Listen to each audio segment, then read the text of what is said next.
one day somebody does something unspeakable to someone else, to someone you hardly knew, and you do something about it because you can.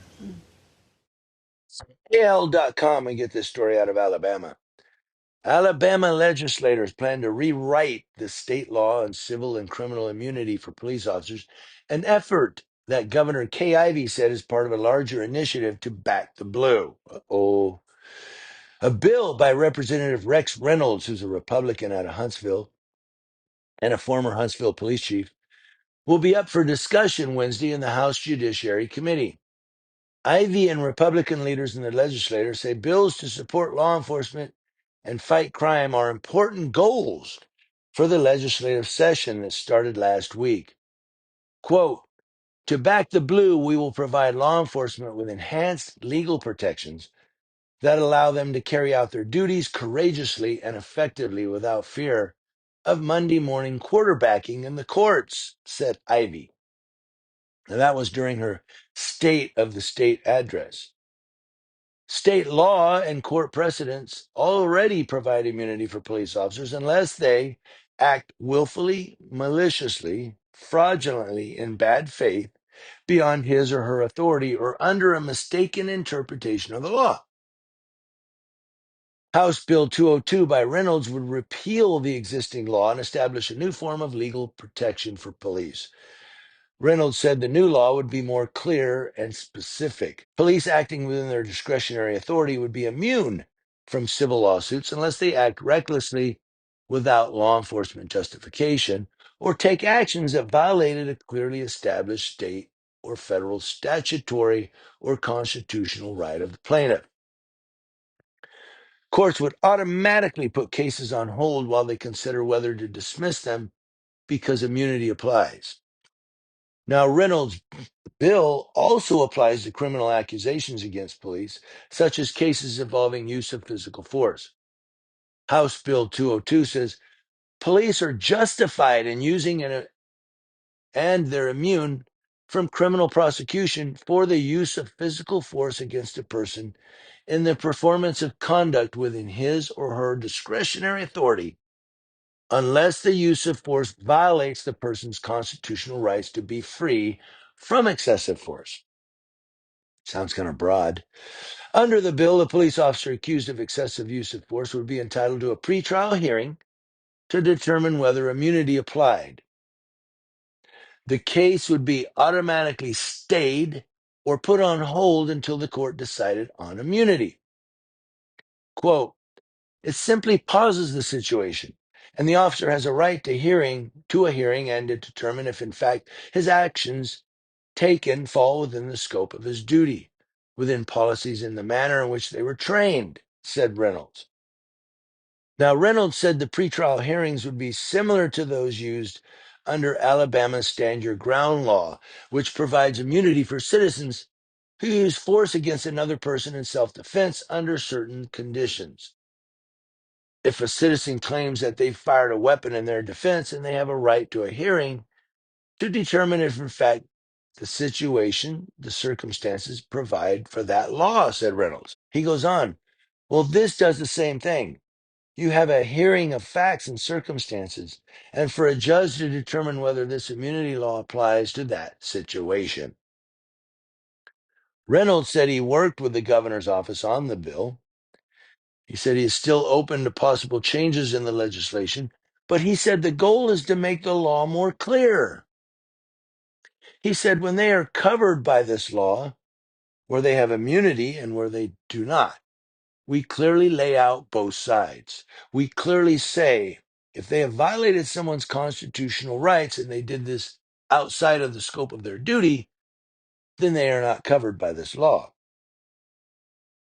Alabama police have faced criminal prosecution in several high-profile cases in recent years. A Montgomery police officer, Aaron Cody Smith, was convicted by a jury of manslaughter in 2019 for the fatal shooting of Gregory Gunn after a pursuit in 2016. A judge sentenced Smith to 14 years. Alabama Attorney General Steve Marshall intervened last year and entered a plea deal with Smith that allowed Smith to be released from prison for time served. Did you hear that? Montgomery District Attorney Darrell Bailey, who prosecuted Smith, said he was disappointed by the early release. A lot of people are. Marshall said he believed Smith deserved a new trial, but said the early release was a fair outcome to the case. Before his trial, Smith had claimed immunity under the Stand Your Ground law, but a judge ruled against him after a hearing. Former Huntsville police officer William Ben Darby was convicted of murder by a Madison County jury in 2021 and sentenced to 25 years in prison. Darby shot and killed Jeff Parker, I remember that one, on April 3rd, 2018, after Parker called 911 threatening to shoot himself in his own home. I remember that. An appeals court overturned Darby's conviction, and he was released from prison after serving 20 months. Darby pleaded guilty to a reduced charge of manslaughter in 2023. Decatur police officer Bailey Marquette was indicted for murder last year for the September 2023 shooting of Stephen Perkins outside Perkins' home. Reynolds said he was not commenting on those cases or relying on any specific cases as reasons for his bill. He said, I'm not going to use individual cases in Alabama to discuss them or to use that in support of this bill, said Reynolds.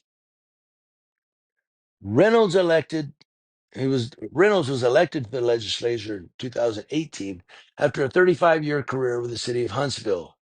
Said the legislation is intended to help build trust and support for law enforcement and help cities hire and retain police. We certainly feel like over the years that there's been an atmosphere of distrust and lack of support for law enforcement, said Reynolds. And yes, that has an impact on the profession and our ability to recruit officers. And this is exactly what the title says. It's Back the Blue. But then again, we also very much spell out that if they don't act in accordance to their duties and their training and their policies, then they are subject to both civil and criminal liability and prosecution. And so, to give you my humble opinion here, they keep saying, so this bill protects cops who, are within the scope of their duties and acting, rightfully, and then, but if they act maliciously or fraudulently or outside of the scope of their duties, here's the thing: because of cop-splaining in the majority of cases, even cases where the cop was wrong, dead wrong, they always seem to write their police reports and get everything set up so that it reflects the cops acting rightly. Does that make sense? You know what I mean? So this bill, to me, it's just a dog and pony show. I mean, seriously, to me, this is just a hey, we're gonna hold these cops accountable. Look, this new House bill, we're holding them accountable, people. Okay, cool. But when an actual incident happens and the cop is dead wrong, Darby walked in the guy's house. I did the editorial on that one where the guy called Parker and he said, I'm going to kill myself. They walked in the house. He had a gun. The cop killed him. That's what he wanted. How is that preserving life? But you see where they overturned it and he was now, early release. That's my point. They're going to explain things. They're going to create this narrative where they say, yeah, it kind of looks wrong, but after interviewing people, after reviewing it, after investigating, we come to the conclusion that the cop did act right.